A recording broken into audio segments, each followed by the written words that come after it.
Normal protein synthesis in bacteria. So basically we have two steps, transcription and translation. Transcription में हमारे पास DNA strand convert हो जाता है messenger RNA में, क्योंकि ट्रांसलेशन में मैसेंजर आरएनए कन्वर्ट हो जाता है प्रोटीन के अंदर। सो बेसिकली जो ट्रांसक्रिप्शन है वो होता है न्यूक्लियस के अंदर, जबकि ट्रांसलेशन होता है साइटोप्लाज्म के अंदर। Got it. नेक्स्ट हमारे पास है normal ribosome. Normal ribosome bacteria के हमारे पास होता है 50S, इसका लार्जेस्ट सब यूनिट है, एंड स्मॉल सब यूनिट 30S का होता है।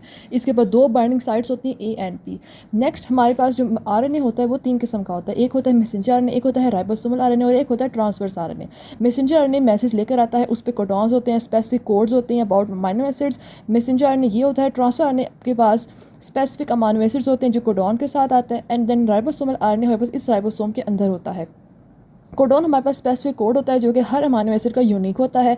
जो यहाँ पर कोड होगा उसी का कोडॉन मैच करेंगे अमाइनो एसिड के, और ट्रांसफर ने वही लेकर आएंगे और वही यहाँ पर अटैच होंगे। सो स्टेप्स में हम देख लेते हैं क्या होते हैं। स्टेप्स होते हैं इसके 4 स्टेप्स होते हैं। फर्स्ट होता है इनिशिएशन। पहले ये कोडॉन बिल्कुल खाली होते हैं, ये स्पेसिस बिल्कुल खाली होती हैं, पहले आके अमाइनो एसिड यहाँ पर अटैच करता है, तो ये होती है प्रोसेस इनिशिएशन।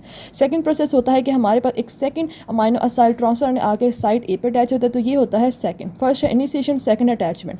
देन हमारे पास है थर्ड आ जाएगी, यहाँ पे पेप्टाइड बॉन्ड बनेगा। पेप्टाइड बॉन्ड इस तरह बनेगा कि हमारे पास हमेशा जो ये वाला अमाइनो एसिड जो पी के ऊपर है वो शिफ्ट होता है ए साइड के ऊपर for the peptide bond formation. ठीक है, peptide bond formation between the newly attached amino acid and nascent peptide chain.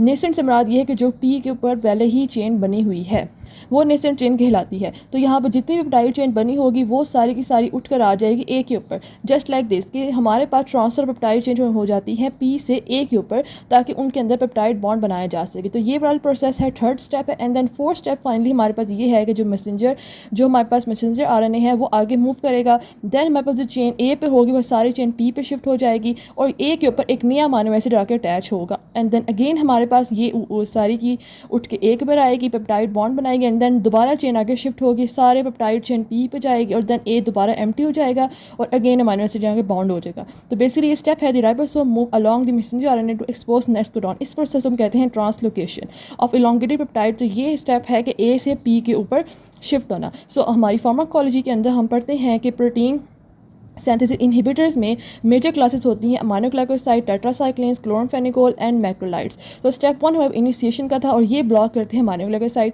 Step 2 attachment का था, ये स्टेप ब्लॉक करते हैं टेट्रासाइक्लिन्स। स्टेप 3 हमारे पास था कि पी साइड से ए साइड पर पेप्टाइड चेन का शिफ्ट होना, तो ये ब्लॉक करते हैं क्लोरमफेनिकोल। और स्टेप 4 था वापस ए साइड से पी साइड पर आना, तो ये स्टेप ब्लॉक करते हैं मैक्रोलाइड्स। तो बेसिकली ये थी normal protein synthesis, and the drugs that will block these steps are these: aminoglycosides, tetracyclines, chloramphenicol, and macrolides. Thank you.